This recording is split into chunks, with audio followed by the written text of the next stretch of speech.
Hello again for the Daily Bread Bible study. This is day number 6, Genesis chapters 21 through 23. We know that being family can be complicated at times. We saw that in the last day. And we're going to continue on with Abraham and his family and the complications that come with that. Namely, as he becomes a father of Isaac. So Isaac is born, the one who is promised by God earlier by the angels. And Abraham, in his old age, 100 years, has Isaac, and the circumcision is kept. The challenge with that is that Abraham has other family as well too, that he had a son, Ishmael, through Sarah's servant Hagar.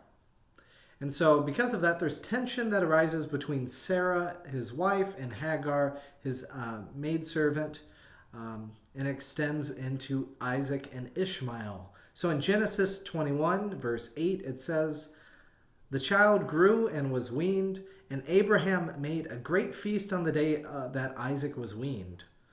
But Sarah saw the son of Hagar the Egyptian, whom she had borne to Abraham, playing with her son Isaac. So she said to Abraham, 'Cast this slave woman with her son, for the son of the slave woman shall not inherit along with my son Isaac.' And the matter was very distressing to Abraham on account of his son." Now, which son is that? Up to you. But God said to Abraham, "Do not be distressed because of the boy or because of your slave woman. Whatever Sarah says you do as she tells you. For it is through Isaac that your offspring shall be named for you. But as for the son of the slave woman, I will make a nation of him also, because he is your offspring." So the idea is that God's blessing extends to all of God's people, and Ishmael is included in that here as well too, along with Hagar. It's also, I guess, telling too to just remember that Hagar here is called the Egyptian, and Egypt is a common, common opponent of God's people, especially the descendants of Abraham, known as the Israelites. So the Exodus story, it's very common there.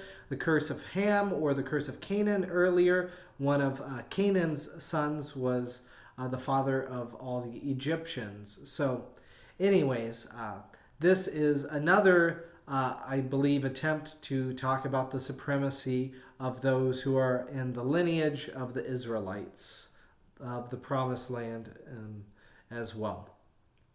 So anyways, here we see that Hagar is sent off, sent into the desert, and there in the desert cries for a lack of water, and the promise of God comes to her. So in Genesis 21, verse 16, "Then she went and sat down opposite him a good way off, about the distance of a bow shot, for she said about her son, 'Do not let me look on the death of the child.' And as she sat opposite of Ishmael, she lifted up her voice and wept. And God heard the voice of the boy, and the angel of God called to Hagar from heaven and said to her, 'What troubles you, Hagar? Do not be afraid, for God has heard the voice of the boy where he is. Come, lift up the boy and hold him fast with your hand, for I will make a great nation of him.' And then God opened her eyes, and she saw a well of water. And she went and filled the skin with water and gave the boy a drink. And God was with the boy." So even though the covenant of circumcision is made through Isaac and with Abraham, and we'll continue on in Abraham, Isaac, Jacob, and the Israelites, the descendants of Ishmael are still blessed as well. So God's blessings can extend to people who are not just of the tribe of Israel or any of the 12 tribes. Beersheba then becomes a focal point, a good dividing point between Egypt and Canaan, which becomes the promised land, and that conflict with Abraham and the king of Philistia, the king of the Philistines, Abimelech, really sets up the conflict that will happen with his son Isaac later over the wells. Abraham says, I dug these wells, I put my effort into them. I would like to keep the rights to being able to access them. And so they provide an offering and kind of set boundaries and limits on Philistia and the descendants of Abraham. So in Genesis 22, we hear one of the most, I guess, familiar stories of Abraham. It's the binding of Isaac story, the so-called binding of Isaac. So what happens? Abraham binds up Isaac, and is because God asks Abraham to. Abraham hears God's voice asking him to offer up his son as a human sacrifice to God, but we see that God does not need human sacrifices. So this promise of control around descendants is willing to be sacrificed once again.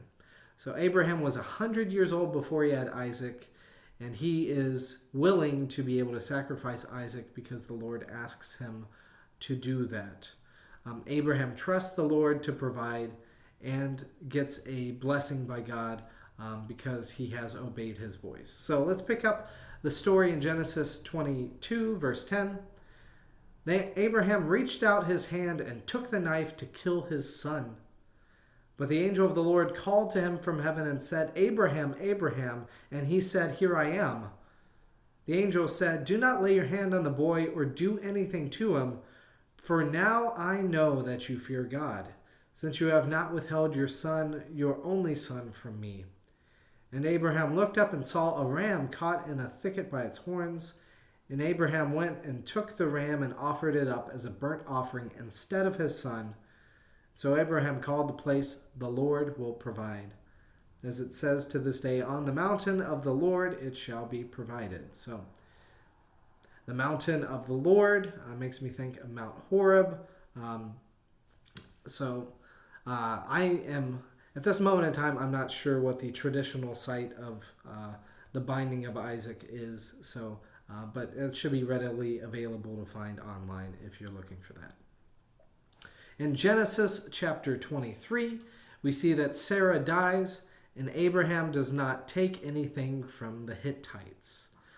This respects the mentality that, one, God will give the land to the, quote, righteous chosen, and two, Abraham's descendants are not influenced by, quote unquote, cursed peoples, right? Goes back to that curse of Ham, as we talked about the curse of Canaan in Genesis chapter 6. Those people who are living in the promised land, who are not Israelites, that they are not the rightful people blessed by God to be there. So that's the whole idea. It's my take on the curse of Ham. This also looks ahead to the conquest of the promised land in Deuteronomy chapter 20 as well. In Deuteronomy 20 it says, You shall annihilate them, the Hittites and the Amorites, the Canaanites and the Perizzites, the Hivites and the Jebusites, just as the Lord your God has commanded, so that they may not teach you to do all the abhorrent things that they do for their gods, and you thus sin against the Lord your God. So in a lot of ways, it's about worshiping God in truth and purity, the idea of worshiping God as God Most High, of not following the practices of people who worship other gods. And here we even learn in Genesis 22 that God does not want human sacrifice, which is something that cannot be said for like Moloch there in Egypt and all of the, false gods that we will talk about in the Old Testament. But anyways, that's all I have for you today. Hope you enjoyed it, and God's blessings as you continue to learn and grow as you read these stories.